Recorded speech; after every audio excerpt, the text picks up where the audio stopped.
দলটা কিন্তু নিষিদ্ধ হয় নাই, দলের কার্যক্রম বন্ধ করা হয়েছে। সমর্থকরা তো নিষিদ্ধ হয় না, সমর্থকরা মত নাকি প্রকাশ করতে পারবে। তো কেমন হয়ে গেল আর কি ব্যাপার? আর কেউ যদি মত প্রকাশ করতে এসে পক্ষ নিয়ে বসে, বলে যে এটা ঠিক হচ্ছে না, তাহলে কি এই প্রেস উইং কি তা মেনে নিবে ফ্রান্স? এই প্রেস উইং দুই ধরনের কাজ উনি করছে।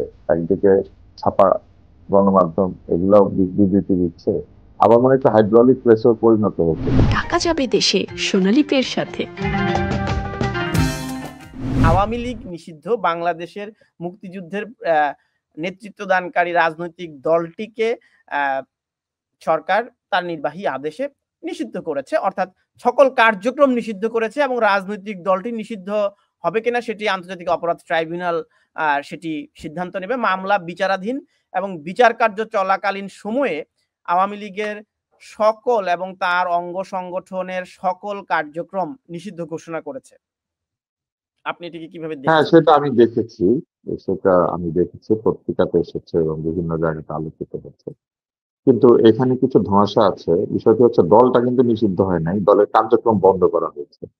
ব্যাপারটা এরকম যে আপনি রুনা লায়লা, আপনি নিষিদ্ধ হন নাই, কিন্তু আপনার গান বন্ধ করা হয়েছে, আপনি গান গাইতে পারবেন।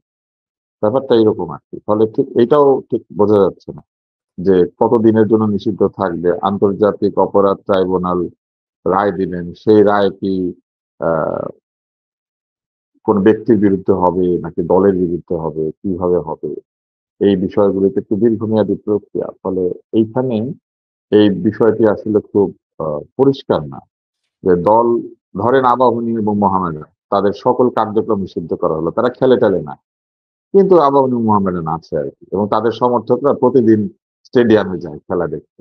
খেলে না কেউ, কিন্তু সমর্থক তো আছে তাদের, তো তারা তো আর নিষিদ্ধ হয় না। তো তারা প্রত্যেকদিন যায়, আবাহনী আর মোহামেডান স্টেডিয়ামে যায়, তো গিয়ে ঘোরাফেরা করে সমর্থকরা। ব্যাপারটা এরকম আর কি, যে দল খেলে না কিন্তু সমর্থক আছে আর কি। না, এই আবাহনী আর মোহামেডান তো আর রাজনৈতিক দলে না না, নির্বাচন এটা তো একটা কমিশনের দলই, নিবন্ধন নাই। তাদের কার্যক্রম মনে করেন খেলাধুলা। আমি না, বললাম বুঝতে যে পেরেছি, কিন্তু আমি বললাম, আপনি আমাকে সামনে যুক্তিটা শোনেন নির্বাচন। তারপরে বলেন। জি। যুক্তিটা হচ্ছে যে আমি বললাম যে আবাহনী অনেক ফাউল করে বা মোহামেডান অনেক ফাউল করে, আর মোহামেডান অত্যন্ত খারাপ। মোহামেডানের সাথে খেলতে গেলে সে লাথি মেরে সবার পা ভেঙে দেয়, সে হাত দিয়ে গোল করে, সে রেফারিকে ঘুষি দেয়। একসময় দিত, কিন্তু আবাহনী মোহামেডানের খেলোয়াড়রা গিয়ে প্রথমে রেফারিকে প্রহার করতো। দলিল খান নামে একজন রেফারি ছিলেন, উনি প্রায় মানে খেলা শুরু হলে উনি নাক চেপে ধরে বেরিয়ে আসতেন, কারণ আবাহনীর প্লেয়াররা, মোহামেডানের প্লেয়াররা তাকে ধরে পিটাতো। যাকে লাল কার্ড দেখাতেন সেই মার দিত, অথবা মার দিয়ে লাল কার্ড পেত। তো এই ধরেন দলিল খান খেলা পরিচালনা করছেন, তো তাকে মার মেরেছে মোহামেডান। আমি বললাম যে, আমরা বললাম যে মোহামেডান খুব খারাপ, রেফারিকে মারে, প্রতিপক্ষের দলকে মারে, পা ভেঙে দেয়, খেলার মধ্যে ফাউল করে, নিয়ম কানুন মানে না। তো মোহামেডান আর ফুটবল খেলা যাবে না, মোহামেডান ফুটবল খেলতে পারবে না। ভবিষ্যতে রায় ঘোষণা না করা পর্যন্ত মোহামেডানের সব কার্যক্রম স্থগিত। তো মোহামেডানের প্লেয়ারদেরকে আমরা জেলেও রেখে দিলাম, জেলখানা, কিন্তু মোহামেডান আছে, নিষিদ্ধ হয় না। বিচার যখন শেষ হবে মোহামেডানের, তখন বোঝা যাবে কি হবে। কিন্তু ধরেন ওই সমর্থকরা ঘুরে এবং তারা স্টেডিয়ামে যায়, কারণ সমর্থকরা তো নিষিদ্ধ হয় না, সমর্থকরা মত নাকি প্রকাশ করতে পারবে। তো কেমন হয়ে গেল আর কি ব্যাপারটা।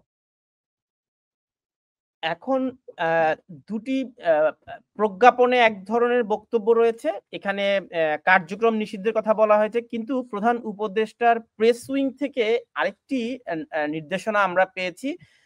আন্তর্জাতিক অপরাধ ট্রাইব্যুনালে বিচার কার্য সম্পন্ন না হওয়া পর্যন্ত আওয়ামী লীগ সহযোগী সংগঠন বা ভ্রাতৃপ্রতিম সংগঠনের যে কোনো ধরনের প্রকাশনা, গণমাধ্যম, অনলাইন, সামাজিক মাধ্যমে প্রচারণা, মিছিল, সভা সমাবেশ, সম্মেলনের যাবতীয় কর্মকাণ্ড নিষিদ্ধ ঘোষণা করা হলো। এই নিষেধাজ্ঞা সংগঠনের নেতাকর্মীদের জন্য প্রযোজ্য হবে, কিন্তু অন্য রাজনৈতিক দল বা মুক্ত মতের মানুষের মত প্রকাশের স্বাধীনতাকে ক্ষুণ্ণ করবে না। যেমন আমরা এখন এখন ধরেন এইখানে একটা ঝামেলা আছে। ধরেন কেউ মত প্রকাশের স্বাধীনতায় সে বললো যে এই সিদ্ধান্তটা সে বিরোধী, আর বললে কি এটা মেনে নেবে? মানে ওই যে আমরা ফেসবুকে দেখতাম যে জাতিকে আমাকে মেনে নিবে ফ্রান্স, লোকজন লিখতো এই জাতিকে আমাকে মেনে নিবে ফ্রান্স, আমি কখনো হিন্দি ছবি দেখি না, এই জাতিকে আমাকে মেনে নিবে ফ্রান্স। তো আমার এইটাই প্রশ্ন আর কি, যে প্রেস উইং যে ঘোষণাটা দিয়ে দিয়েছে যে মত প্রকাশের স্বাধীনতাকে ক্ষুণ্ণ করবে না, আর কেউ যদি মত প্রকাশ করতে এসে পক্ষ নিয়ে বসে, বলে যে এটা ঠিক হচ্ছে না, তাহলে কি এই প্রেস উইং কি এটা মেনে নিবে ফ্রান্স? এটা আমার না, প্রশ্ন। প্রেস উইং এর এই বক্তব্যটি কিন্তু আমরা প্রজ্ঞাপনে দেখিনি।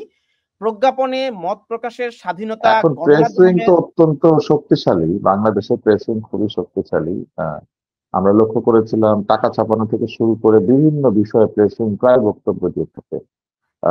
প্রেস শব্দের দুটি অর্থ আছে, একটা তো প্রেস মানে সংবাদ জগৎ ছাপা, আর হচ্ছে প্রেস মানে চাপ প্রয়োগ করা, মানে চাপ দিলে হাইড্রোলিক প্রেস। এই প্রেস উইং দুই ধরনের কাজই উনি করছে। একদিকে ছাপা গণমাধ্যম এগুলো বিবৃতি দিচ্ছে, আবার মনে একটু হাইড্রোলিক প্রেসেও পরিণত হচ্ছে, যখন যেটা মনে চায় সেটা বলে। প্রেস উইং এইটা বলতে যাবে কেন? আইনের ব্যাখ্যা দিবে আইন মন্ত্রণালয়, তাই না? অথবা আহ প্রধান উপদেষ্টার দপ্তর থেকে কোনো মুখপাত্র। এখন প্রেস উইং যদি মনে করেন যে তারা প্রধান উপদেষ্টার মুখপাত্র হিসেবে বক্তব্যটা দিয়েছেন, তাহলে এটা একটা অফিসিয়াল বক্তব্য, এবং সেই বক্তব্যে বলা হয়েছে যে মত প্রকাশের স্বাধীনতাকে কেউ ক্ষুণ্ণ করবে না। তাহলে কেউ যদি এখন এসে বলতে শুরু করে আওয়ামী লীগের পক্ষ নিয়ে, তাহলে ঘটনাটা কি ঘটবে? তিনি কি মত প্রকাশের স্বাধীনতা পাবেন? এটা তো পরিষ্কার করে বলা নেই কোথাও। আচ্ছা। তো এখন কেউ হয়তো আওয়ামী লীগের মতাদর্শে বিশ্বাস করেন, আহ, কিন্তু আওয়ামী লীগের রাজনৈতিক পদে নেই। তো তাদেরকে কি আমরা গণমাধ্যমে টক শোতে আনতে পারবো, অথবা তার কি এটা উনি ইন্টারভিউ বলতে পারবেন। এটা ওই প্রেস উইং থেকে যিনি বক্তব্য দেন তিনি বলতে পারবেন, বা যারা বক্তব্য লেখেন প্রেস উইং এ তারা বলতে পারবেন।